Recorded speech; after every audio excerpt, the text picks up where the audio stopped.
Nous sommes pris en otage aujourd'hui. André Tchénakoun est un élu régional. Il siège en commission permanente, il est à l'Assemblée plénière naturellement, et à aucun moment il a mis ses 150 millions d'euros de l'aéroport de Pierrefonds sur la table contre l'ouverture de la Cité du Volcan. Nous sommes sur son territoire, c'est un projet aujourd'hui qui me semble doit être consensuel avec l'ensemble des politiques, peu importe la couleur, peu importe l'homme politique. Nous travaillons tous et nous œuvrons tous pour que les familles réunionnaises puissent trouver des emplois, pour que le territoire se porte de mieux en mieux, pour créer de la richesse, et avec cet outil qui est magnifique, de dimension locale, de dimension nationale, mais aussi internationale. Nous accueillons aujourd'hui M. Kraft, le frère de Maurice Kraft, Katia et Maurice Kraft, qui sont à l'origine de ce projet.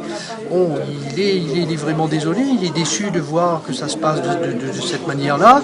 Donc vraiment, je fais appel, moi, à André Tchénakoun et à sa raison, à son intelligence, pour lui dire, pour lancer un appel de ne pas prendre en otage la Cité du Volcan, et puis surtout les 40 familles.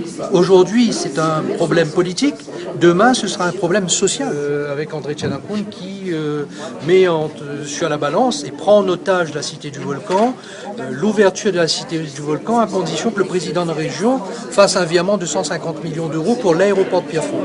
Donc je trouve que ça n'a pas de sens, et je demande, moi, à André Tchénakoun, qui a l'âge de la sagesse, qui défend son territoire, qui défend la plaine des Caves, qui défend le tampon, le Grand Sud, peut-être de revenir sur sa position, de retrouver la raison et d'ouvrir cette Cité du Volcan. Je le disais, cette Cité du Volcan est de la locomotive de la plaine des Caves et du tampon. La région Réunion a mis 13 millions d'euros. Il n'y a pas eu 1 euro de financement de la mairie du Tampon. On a créé des emplois puisque nous étions à 27, aujourd'hui nous sommes à 41 personnes. On a tout le monde économique autour de la cité qui attendait ça avec impatience. C'est des emplois indirects, c'est des restaurateurs, c'est des tables d'hôtes, des chambres d'hôtes, des transporteurs, enfin tout le monde de la plaine des Caves qui attendait avec impatience l'ouverture de cette Cité du Volcan. Pourquoi ces 150 millions n'ont pas été versés?